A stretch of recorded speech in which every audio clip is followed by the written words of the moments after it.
violence and other kind of violence.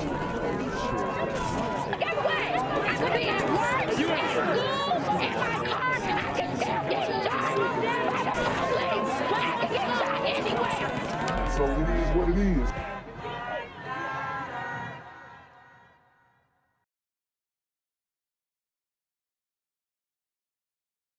What's good, Shadow Realm? It's a Black Gen Z mindset. Make sure you go ahead and like, comment, share, subscribe, and let's get into the video. Streets. More than 100 people, Cisco streets. More than 100 people were at a community meeting yesterday, and KTVU's Ali Rasmus is here now to talk about the startling numbers in the drug crisis right now. Ali? Dave, this advocacy group says just about every day, about 2 people die from a drug overdose in the city of San Francisco. The group says the city's response to this problem is disorganized and dysfunctional. Dozens of people came to this roundtable discussion last night, hosted by the group called Together SF Action. It's a nonprofit organization made up of San Francisco residents, but it's also a political group as well. In the last election. So as you guys can see, San Francisco is struggling with a homeless crisis, as we've covered here before, and it doesn't look like they have done anything to really fix the problem. You have, open air drug trafficking, and it's just complete lawlessness. They endorsed political candidates and some local measures in the city. Now, the group is focusing its demands on City Hall and the city's health department. It wants city leaders to explain to residents how they plan to help drug They got bruh users bruh seeking right here. treaters to explain to He's smoking a cig, laying down. That's wild. residents how they plan to help drug users seeking treatment for their addiction. And they want law enforcement to do more to stop the open-air drug markets near Civic Center and other parts of the city. When COVID started, San Francisco went all in to keep the virus at bay. Let me ask you this. Why can't we do the same for the drug epidemic that has already claimed more lives than COVID? That was a good point. Now I can't really speak on the pandemonium, but what I will say, they hopped right into action when they thought that was something that was gonna be huge, when it ended up being a big nothing burger. But she had a great point, man. So many resources went into that movement, and nothing goes into actually solving any real problems. In the same time. Now, the group points to the recent closure of the Tenderloin Linkage Center as proof of the city's failures. The center, promoted initially as a place for drug users to get help and more information about how to treat their addiction. But in the year that it was open, only 2% of the hundreds of people who went there actually sought treatment. And again, that Linkage Center has been closed by the city. Intensifying this whole problem, the addition of fentanyl to just about any type of street drug. Together, SF Action says 73% of San Francisco's overdose deaths last year were linked to fentanyl, a drug that's incredibly dangerous, more than 100 times stronger than morphine. Dave, back to you. All right, Ali. As part of our effort to help build a better Bay Area, one of the top concerns in San Francisco, of course, is the fentanyl crisis. And tonight we're introducing you to one man who is using compassion rather than criticism to help those addicted to take care of themselves. ABC 7 News reporter Leanne Melendez walked through the Tenderloin today with JJ Smith, who documents, Leanne, everything he sees on the streets, and a lot of it's getting attention. And he's amazing. I've been following him for a while. Okay. And I just love the videos that he posts because he's so compassionate. He's not there to criticize anybody. Right. And that's the problem. Everybody, oh, he's so compassionate. Look, man, some of these folks need to get whipped into shape. Straight up. He's just, from the heart. Right. Nice. So, there are some people, of course, who take videos on their phones to criticize the city, and that's okay. That serves a purpose. That's not JJ Smith. He wants people on social media to see what those on the streets hooked on fentanyl and other drugs are going through. Hey, Kiana. You know everybody. Yeah. Everybody knows you? Yeah. What do they think of you? He just likes me. And so my journey with JJ Smith began through the embattled Tenderloin. Born and raised in San Francisco and living in this neighborhood. What's it going to take for this epidemic, the fentanyl epidemic, to stop, to go away? I mean, they're going to have to do that at the border. Straight up. Straight up. And until that issue gets solved, there ain't nothing getting solved. So we ain't going to see no end to the Fetty, because Fetty coming straight over the border every single day. It is what it is. The cartels, they running it up. Treatment on demand. They don't want treatment, a lot of them. You say it in the video. No, you have to get yourself some help. Yeah, I know. I'm sorry. I'm kind of like zoning out and getting worse. If it's getting worse, then let me do something about it. Do you think they should be forced into treatment?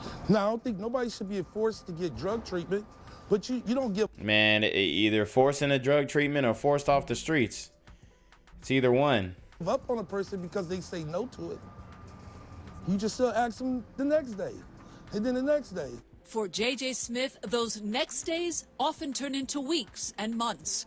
He posts many of his interactions with drug users on social media to show others that compassion can bring understanding. What's wrong, your arm? Yeah. I mean, which one, this one? Yeah. He had an abscess and infection inside of his arm. Do you need to go to the hospital? Yeah. Come on, let's go. Hey, kid. Smith keeps an eye on many of them as if they were his own kids. Come on, get a t-shirt and a coat. Come on. The success stories are few and far between. How's it been up there at the shelter for you? It's been all right. It's a place to stay. I've been working with him for quite some time. Hey, I'm gonna tell you what, man. When you're at that stage, these are folks who've been on drugs for 20, 30 years. Your brain is damn near ain't no coming back off of that one, Jack. I got him in the shelter now, though, but pretty soon he's going to be transitioning from the shelter into a program. He assures me that most of them are not from San Francisco. What brings them here? Well, some of them came here during the pandemic because they knew it was free access to drugs here. And San Francisco gives out a lot of assistance. Then there are those like 19-year-old Noah who have been lost to fentanyl for a while. He posted the time he sat Noah down to clean his face while he's nodding off. Oh my God. Yeah. You tear up. Yeah, because Noah's kind of special to me because I've been working with Noah for so long. And He's only 19. no kid that's 19 years old should be hooked on drugs as much as he is. So your approach is man-to-man defense here. Is that practical? I mean, can I do it? Could other people do it? Could the supervisor of this district and his staff do it? Yeah, they can do it. It's easy. Why don't they?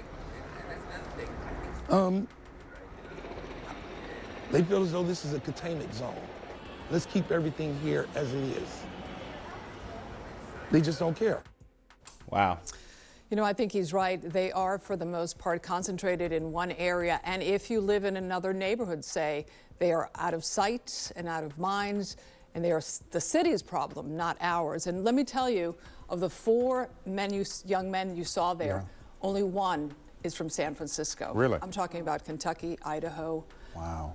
But he takes care of them. It doesn't matter. And just one more thing I wanted to say. All of this reminds me of when the former mayor of San Francisco, Ed Lee, told a group of journalists a while back, when we were talking to him about the homeless situation in San Francisco, he reminded all of us that this is the city named after St. Francis. Good point, fundamental point. Right, and J.J. Smith is really doing the work. I mean, honestly, I don't know what the hell they talking about. Look, bruh, this homeless thing, it ain't no overnight solution. The drug usage, a lot of it is pretty set in stone. Unless you stop that joint coming from overseas, then you ain't doing nothing. Because a lot of the Fetty that's on the streets is coming from across the border. So, you know, people ain't just walking in and getting prescription Fetties like that. So it is what it is, man. Doesn't look like there's gonna be much change. A nice man. Very nice. Man. Yeah. And you can see how much he connects with them. Such a nice man. It was so nice to meet him, finally. Beautiful. Shout out to Bredo. All right, Leon, thank you. Yo, what's good, BGZM News 17 family? I'm at the corner of Jesse Jackson and Marcus Garvey, and I got some bad news for you. As you can see, I lost my job. I'm out here living in cardboard boxes outside of boarded up vacant homes. YouTube said I'm done getting money out here in these streets. They even took my funky ass suit. So anything right now would help. So go ahead and hit that Cash App, hit that PayPal, hit that GoFundMe, hell, cop the merch. Or if you want to make the long-term commitment to the Jinquavius Jackson Fund, join the Patreon so that I can continue to put out top-notch content each and every day.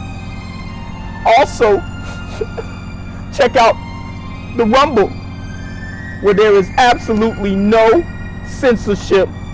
Link in the description box below. Hey, yo, ain't that nigga Jinquavius? Yo, I recognize. No, that's not me no more. Hey, yo, run your pocket. Y'all tell me what they say. Do the opposite of Antonio Brown and take What all your more store. do you want from me?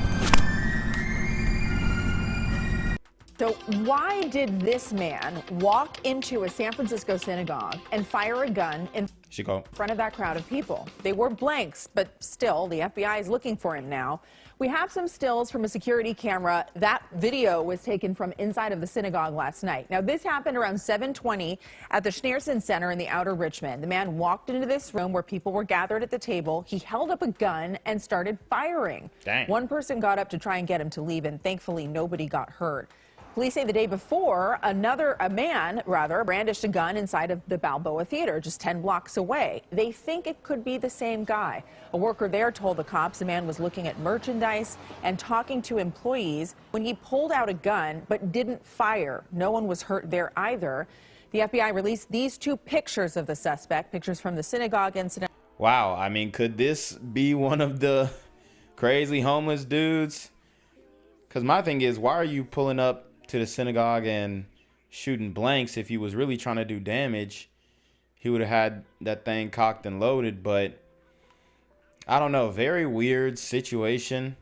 Could be a druggie, but I'm not gonna lie, the fit kind of looks clean. He looks kind of put together, so I don't think that is it. I would wonder what the motivation to do this would be, but I ain't gonna lie, he would really blend in anywhere. Like, he's just like your average Joe type dude.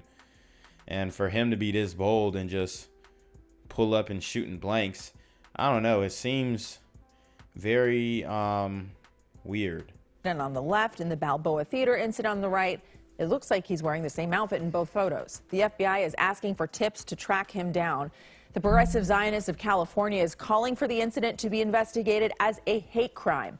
They made a statement tonight saying that the suspect walked in and said, "Hello, my Jewish friends," pulled out his gun, and then said, "Say hello to the Mossad for me," and start firing. Wow. That's wild. Footage tonight from inside a Bay Area synagogue where a man is seen pulling out a gun and firing. I mean, why is everybody so calm, though?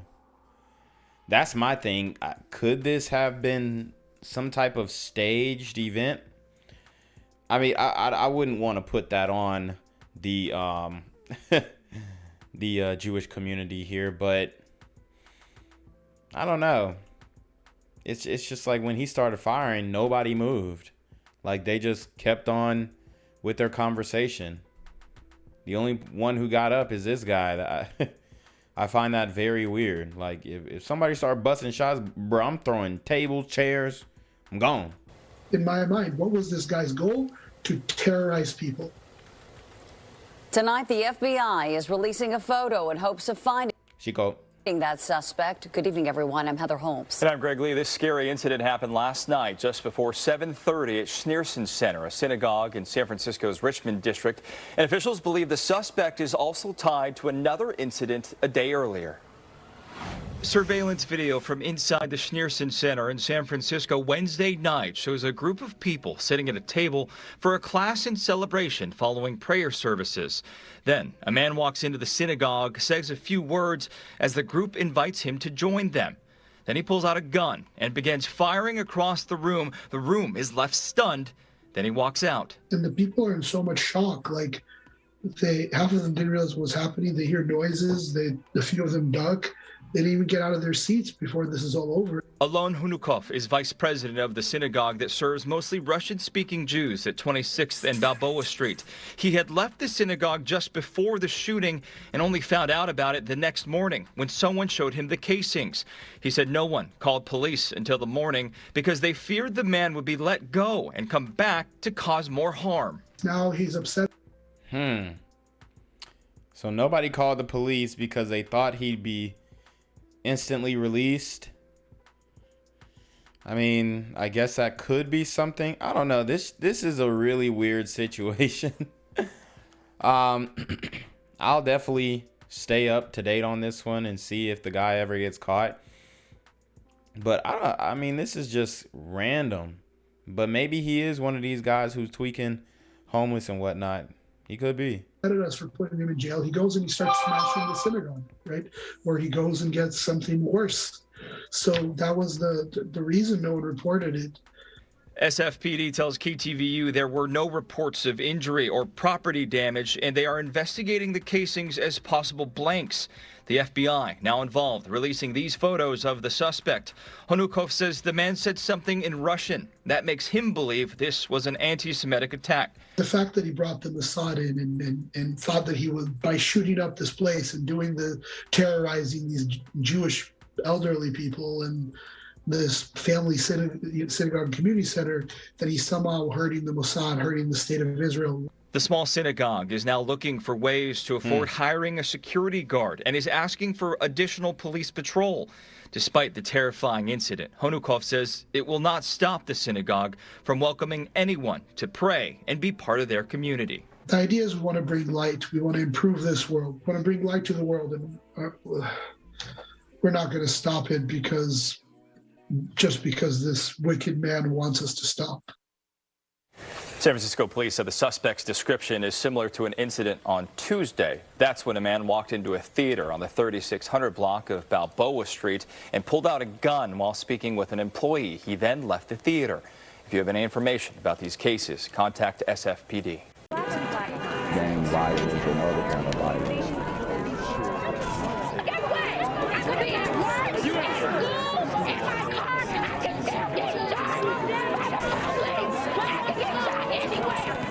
So it is what it is.